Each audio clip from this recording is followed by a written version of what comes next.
Uh, I'm I'm I'm almost freaking out right now because I just got some breaking news that I have to share with you guys now.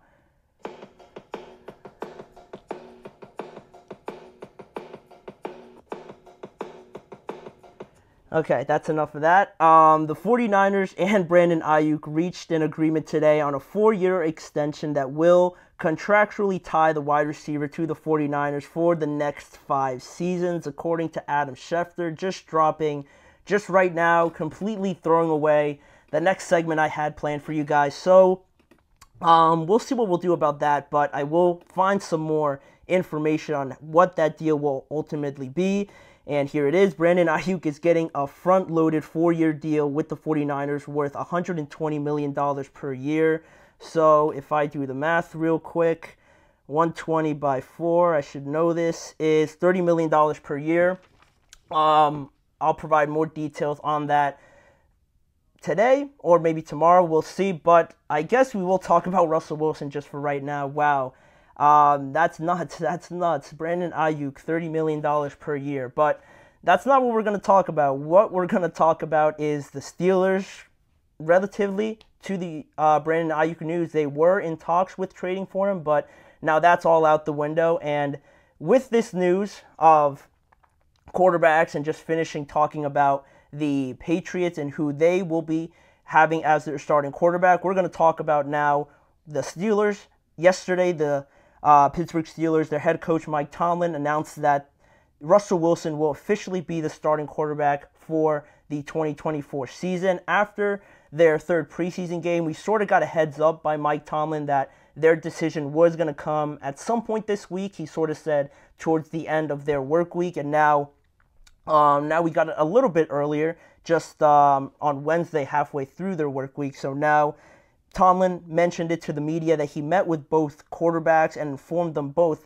of the decision prior to the announcement. He described it as a very difficult decision to make, but ultimately, it fell back on all the reasons that I pretty much mentioned with Jacoby and with the Patriots, speaking about his resume, speaking about who Russell Wilson is in terms of his reputation, still having the arm talent, obviously still there. The long throw, the deep ball was always an intriguing portion of Russell Wilson's game for the Steelers, and now that is ultimately what they're going with to start the year at least. And with this decision and how it relates to, Justin Fields, because obviously this was another one that sort of felt a lot closer than a lot of people gave credit for, at least at the beginning, right? Because when both of them were acquired, right away, people thought that it was going to be Russell Wilson's job with how everything broke down with Kenny Pickett and things like that. Russell Wilson coming in and sort of what you were hearing with some reports, you got the idea that, Russ was going to be the starter. And then once they traded for Justin Fields as well, then it got a little bit more confusing. And to add on top of that, when Russ, gets injured right before the start of training camp, you have Justin Fields right away get thrown to have the starter reps right off the bat in training camp. And while everybody, I feel like, sees the athleticism with Justin, his running ability is not that far back from some of the best. Just thinking of Lamar, Josh, Justin Fields is right up there, and that was always something that you were going to get with him. But I think throughout training camp, there was some excitement, some optimism that maybe Justin, with being in a new situation, being around maybe coaches that fit him, could develop him a little bit more in Arthur Smith and the Steelers quarterback coach, and just everything being around a new facility.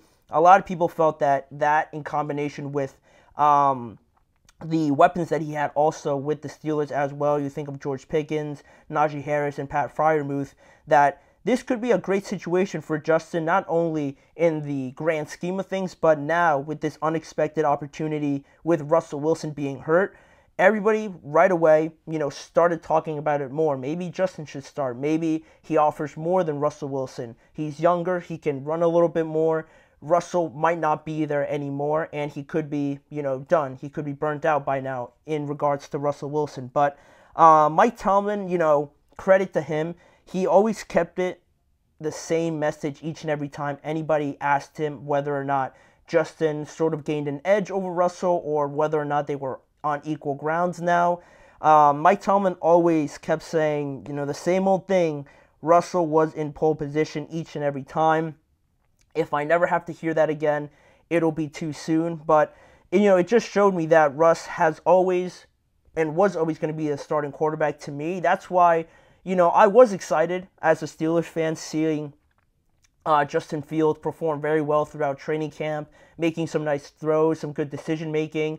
I think the turnovers and his processing was a big question in Chicago, and that seemed not to be completely gone with the Steelers, but it looked a little bit cleaner, at least throughout the footage and clips that I saw in training camp. But, Mike Tomlin, it seemed like he was never going to waver off of Russell Wilson unless he played, awful, really bad. And even then, he didn't play in the preseason game. He played a good amount of snaps in practice, and then the third preseason came around, and he only played one drive, and he played a little bit better, obviously, but how much can you really improve with one drive? And that was pretty much the final nail in the coffin for me. Seeing Russell just go out there, barely breaking a sweat, playing one drive, pretty much said to me that, Russ is going to be the starting quarterback, and now we were just waiting for the final announcement, the official announcement, but it doesn't mean that it is the end for Justin Fields by any means. Tomlin, on the Rich Eisen show and also in his media conference after Wednesday's practice, he said that he didn't rule out the possibilities of having packages for Justin Fields, but he wouldn't give any further details on what that means or what specifically he would be doing in certain scenarios or anything like that. So we're going to have to wait and see on September the 8th when they play the Atlanta Falcons. But this was always the most likely outcome, not just because, or not only because Russ outplayed Justin Fields drastically or anything like that, but it always felt like the safer option. And the Steelers, if you followed them in any sort of manner over the last few years, it's very hard to convince Mike Tomlin of anything else that he has in his mind. Of course, he's willing to adapt and everything like that, but it always takes a good amount of time to finally see that change. They kept Matt Canada around a lot longer than I think a lot of people expected them to, and also, it's just that same sort of traditional feeling with the Steelers that they really have to be convinced about something until they go out and do it. And you saw it just when Omar Khan came in and drastically changed that. They were very aggressive with everything, going out and getting both Russell and Justin. It sort of flipped it a little bit now, but there are still those tendencies that you still see from Tomlin, from the Steelers, on making changes like that. So it felt like the safer option. And again, I say that sort of in a pessimistic, negative connotation, and I don't mean it to sound like that, but just because I feel like this was the right decision overall, and really for the opportunity to see just Justin Fields later on in the year, because at the beginning, I don't think a lot of teams start off the year perfect by any means. There are still a lot of things to work out, a lot of things that you try. Maybe you want to try again later on in the year, or they don't work at all. You want to scrap it and things like that. I feel like starting off with a veteran was always going to be a little bit smoother, and also you get the opportunity to work out all those kinks, work out your final rosters and who fits in what role through the first couple of weeks, and then it gives Justin Fields a better landscape to come into when he is needed, if he is needed this season, and he doesn't have to work or shuffle through a lot of other problems that I think Russell Wilson was better suited to handle and maneuver this team through. And also with how the schedule broke down, it was never going to be a case that Russell wasn't going to play against the Broncos. That was always going to happen. He was going to play against the Falcons, and he was, of course, going to be the starting quarterback against the Denver Broncos.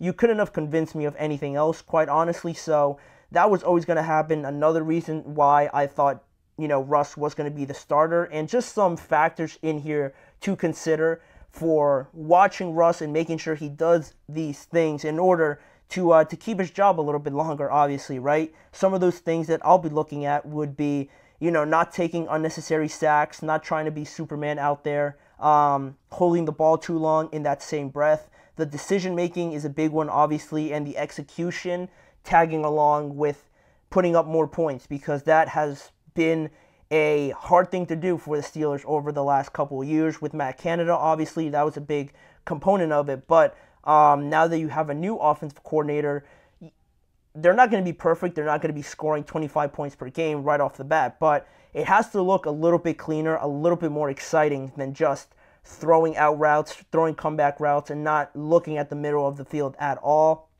I think the Steelers did a good job of bringing in someone that can do that. We saw it a little bit in preseason, so hopefully it carries on into the regular season, or else, like all you guys were aware last year, those Steelers fans will get very loud when they don't want somebody to play or when they want someone honestly fired. Like you heard all the chants about Matt Canada last year, so they're not going to be shy in sharing their opinion if this offense and Russ is just not doing it for them. So you don't want that, obviously, happening again. So that's going to be a big proponent of getting Russell to stay around as the starting quarterback if he's able to do all those things. And also, just lastly, with this, ultimately the final point with Russ and Justin and how they play into this decision, you pretty much already know what Russell Wilson is and what you're going to get out of him.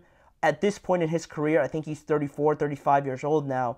There's no real more room to grow. There's no more room. I think we've already hit that ceiling, obviously, with Russ, and he is a safer option because you know everything that he is capable of, right? But with Justin Fields, I think he could benefit a little bit more from fine-tuning his skills a little bit more, learning the offense, knowing what reads work, knowing what works against other defenses over the course of the year. I feel like that's going to be very beneficial to Justin when and if he gets his opportunity at some point this year. Hopefully he does, because both of them are on contract years. So if you don't see one quarterback at all, I don't really see a world where you can really extend them. So we're going to see when that decision does come. But for right now, for however many weeks, Russell Wilson will be the starting quarterback out there on Sundays for the Pittsburgh Steelers. But moving on with another topic, I guess we're going to have a little impromptu Brandon Ayuk segment on here, because I was going to talk about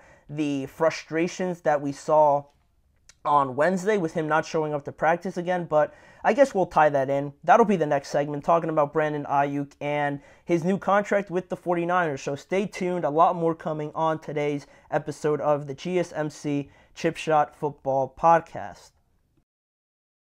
Looking